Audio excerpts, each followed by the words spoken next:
కూకట్పల్లిలో ఉంటున్న శ్రీమతి పద్మ గారు వాళ్ళ అమ్మాయి స్నేహితురాలైన సాయి మేఘన అనే పాపను శ్రీ నాంపల్లి బాబా గారు మృత్యుముఖం నుంచి తప్పించిన సంఘటన ఈ విధంగా తెలియజేస్తున్నారు. ఫ్రెండ్షిప్ డే రోజున మేఘనని కలవడానికి పద్మగారు వాళ్ళ అమ్మాయి వెళ్ళగా మేఘన మంచం మీద అచేతనంగా కదలలేని పరిస్థితిలో ఉంది. విషయం ఏమిటని అడిగితే ఇలా చెప్పారుట. 1 నెల ముందు ఆ అమ్మాయికి తీవ్ర అనారోగ్యంతో శ్వాస అందక బాధపడుతుంటే యశోద హాస్పిటల్లో చూపించారట. లంగ్స్లో ఇన్ఫెక్షన్ చాలా ఎక్కువగా ఉందని హాస్పిటల్లో అడ్మిట్ చేయమన్నారట. ఏమాత్రం తగ్గకపోవడం వల్ల ఇంటికి తీసుకువెళ్ళిపోమని, ఆ అమ్మాయి ఇక 1 నెల రోజుల కంటే ఎక్కువ బ్రతకడం కష్టమని డాక్టర్లు చెప్పేశారట. మేఘన పరిస్థితి ఎలా ఉందంటే పిలిచిన రెప్పలు ఎత్తి చూడలేకపోతుంది. అన్నీ మంచం మీదే.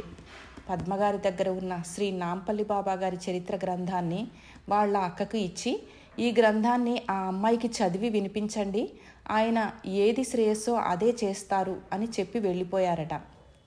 అదే సంవత్సరం దసరా పండగ నాడు మేఘన ఫోన్ చేసి, ఆంటీ నాకు బాగా తగ్గిపోయింది, ఇప్పుడు లేచి హాయిగా ఆడుకుంటున్నాను, డాక్టర్ గారు మందులు వాడుకుంటే సరిపోతుంది అని చెప్పారు అందట.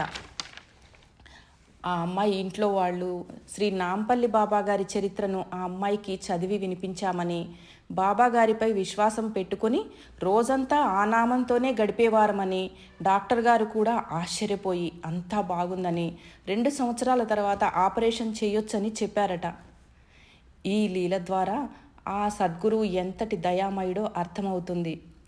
ఆపదలో ఉన్న వారిని తన చెంతకు ఆ గ్రంథ రూపంలో తానే వెళ్ళి వారిని ఆపద నుండి గట్టెక్కించిన కరుణామూర్తికి వేల కృతజ్ఞతలతో సాష్టాంగ దండ ప్రమాణాలు.